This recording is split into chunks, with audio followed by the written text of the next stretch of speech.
I normally don't do this kind of like update video, but this is kind of a big one for our family and I need some advice and figured I would share with you all just like what might be different around here for the next few months. So bear with me as I'll try to give you like the short version of the story, but I felt like it was important to share before things start changing on the channel. Before I do share that update though, I wanna let you know that this video is sponsored by Element, which is the electrolyte drink mix that I drink every day. I usually have one of these unflavored packets every day just for hydration, to help with fatigue, prevent any muscle cramps. And it's sodium, potassium, and magnesium, and the unflavored version is just literally that. My husband and the rest of my family drinks the flavored versions, which are sweetened with stevia. I usually have one a day, and my husband probably has two because he's a lot more active than me and sweats a lot more. But this week I have been doing some extra fasting and praying and just not eating as much. And so on the days when I'm doing fasting, I will add in an extra packet just to keep all those minerals and keep extra hydrated. Element is an awesome company that stands by their products, their customer service. They have 100% money back guarantee. And so you can get a free sample pack with your purchase if you go to drinkelement.com/LauraSpath. I'll put the link down below as well. So thanks to Element for sponsoring this video. All right, here we go. In case you didn't know, I work for a regular Monday through Friday, 9 to 5 corporate job in the energy industry. It's a software company that does software for oil and gas companies, power and renewables, like solar, all that good kind of stuff. And I travel a lot for my job to places like Austin and Houston and Calgary that are predominantly oil and gas based. And then also over the last year, I have gone to Madrid a couple of times to work with the solar team that's based out there. Last week, Chris was on his annual snowboarding trip that he takes up in Mammoth with his friends. And I got a call from my boss asking if I would be able or willing to go to Madrid for a more extended period of time. And so Chris and I tried to communicate back and forth a little bit, like while he was traveling and snowboarding, and obviously like I could go if the family could go with me. And we're in a bit of a unique situation where obviously I work for this company, but Chris doesn't work. He's a stay-at-home dad who homeschools our kids. So our kids are not tied to a specific school, and Chris is not tied to a regular job. And so, through the course of about 48 hours, it went from being an idea of would you possibly go to booking flights, renting an apartment, and getting everything ready, which probably was a lot for Chris to deal with while he was supposed to be on vacation as well. But so that's it. That's my update, is that our family is going to be going to Madrid for 3 months.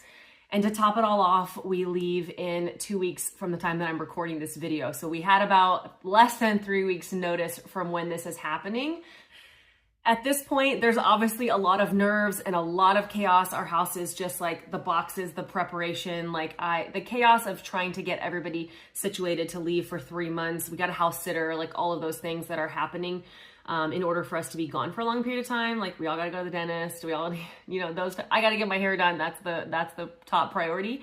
But more than anything, I'm just so excited for the opportunity for my family, for my kids to have this type of experience. They've been working on learning Spanish just through like our homeschool here and through like using Duolingo, but I'm gonna sign them up for like in-person Spanish classes so we can really immerse them into it. I think Chris's biggest fear is not knowing what he's going to do with the kids all day in a foreign country, like while I'm at work, but I'm thrilled. We've looked for jujitsu studios so they can continue training. They can go to museums, they can go to the park. Like we've been researching restaurants. I've got Chris really excited about all the amazing carnivore options that he's going to have. I'm excited because I'm more comfortable with Madrid and I've been a couple of times in the last year. And so I get to now experience this and show this to my family and take them along with me on this adventure. We're also excited for the opportunity to visit other countries, like because Spain is so connected to, the rest of Europe and so many other countries. I'm excited to be able to take the weekends and go explore and do some other things. But in general, I need some advice. I'm a little overwhelmed with packing for this long. I know we bring clothes and we'll do laundry, obviously, but like, what else do I need to bring that's not clothes? Like, that's kind of the overwhelming part right now. Or if you have any recommendations for our family while we're in Spain, if you have traveled for a long period of time with kids on long flights, I would love all of those recommendations. And then also top places in the rest of Europe, or, you know, I'd love to take the kids to Egypt, other places that we should go while we're there experiencing this adventure. I would love to hear about it.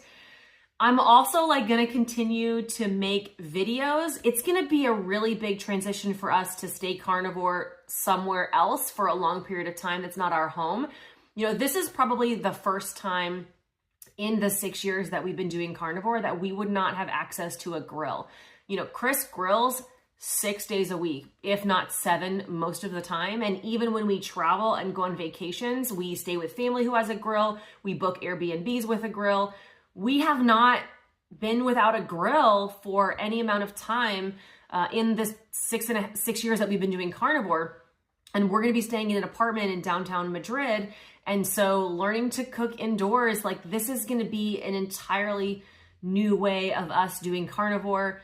You know, they eat out so much more there. The meal schedules are different. Chris is used to having this 1 meal a day from the grill, and that's not going to be as realistic for him as it was before. So things like our meal timing, the type of meats that we're eating and that we can get on a regular basis. We've already started researching. There's amazing restaurants, but there's right near our apartment is an incredible looking butcher shop that we're excited to check out. And I think just we will have to learn a different way of doing carnivore as we are traveling so much and learning to cook in one of these European smaller kitchens. But I think that's part of the exciting thing and the ease of knowing that we can stick to carnivore wherever we go. But if you live in Europe and you do a lot of indoor cooking in general, let us know what your best tips and advice are. I think we're going to try to hit up a mall and find an air fryer, and that might help us if that's something I think that'll be crucial for us over those 3 months that we're going to be there. I will be trying to film content before I go. I'm going to try to get like some recipe videos and a few other things done, so I have some things that are available, but I'm sure I will be making content while we go. I mean, this is not going to turn into like Spain vlog channel, but there will be our life is going to be there for the next 3 months. And so a lot of this content will probably be filmed there or be centered there. But if there's recipes or meal ideas or other things that you'd like me to film before I go, comment those below as well. So I'll take all the advice on all fronts, and just more than anything, thanks for your excitement for us. And I'm excited to share with you. I'll be posting daily on Instagram and in Locals. I will still be doing my weekly live streams in Locals, but just due to the big time change, then I'll have to adjust that slightly. And I know I'll be checking in here with you guys as well. So I will keep you posted. Wish us luck. Make sure you subscribe and turn on the notification so that you can get all of our updates and keep up with all of our adventures. Thanks, guys.